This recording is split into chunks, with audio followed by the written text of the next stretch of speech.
Good morning, and thanks for having me today. Well, indeed, what I think is interesting in the situation at Disney is that the change of CEO is in fact a tactical move. So I don't think the question is about Disney specifically. I would like to take a step back here because I think what's interesting in the situation is that we see a lot of companies that are actually turning to permanent tactics and are not doing strategy anymore. So how come we ended up in that situation? Well, listen to the news. Right before we're having this conversation, we were talking about recurring COVID in China. There's war, inflation, shortages, the metaverse. So when you're in the driver's seat as a CEO, you're constantly under pressure. And it gets very easy to go from one tactical move to the next because you're pressured to constantly react to those very stressful news.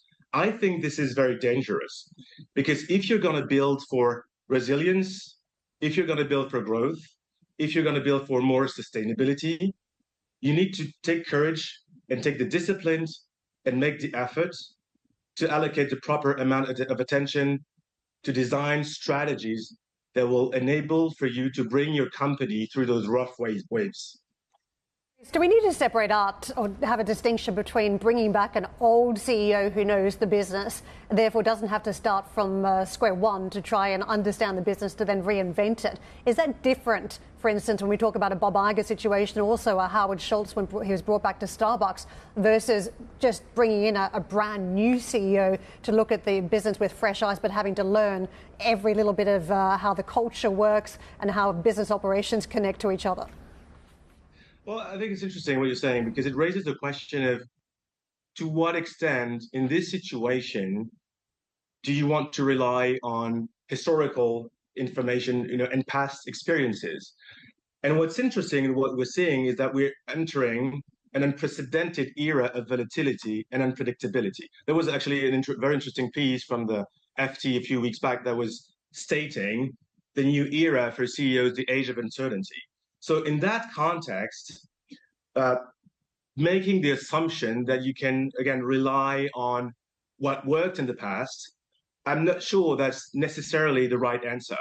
So what you want to be doing, however, is to think of new ways of designing strategies, ways that will enable you, again, to better predict and better anticipate and prepare for what's coming next. I like very much this quote from Peter Drucker, which is, the best way to predict the future is to create it.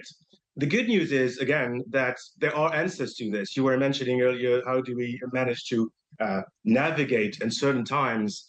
Well, I believe very much in something which is called systemic modeling. You've heard about this already for climate simulations, for stock markets, of course. It's the idea that leveraging advanced AI, you can actually look at a series of signals like regulation, taxes, of course, technology, strategies from other players in your industry, academic research, consumers' behaviors, all together. And by combining all those information, you can actually create a model of your market that you're going to be able to simulate. So the same way we are simulating climate and the impact of a rise of 1.5 degrees, 2 degrees, 3 degrees on everything else, the same way you can look at stock markets and different types of drivers to anticipate for the evolution of stocks. Well, I think now it's about time that we're applying systemic modeling to business. Hi, I'm Joanna Bersecci, and thank you for watching. You can check out more of our videos by clicking on the boxes on the screen.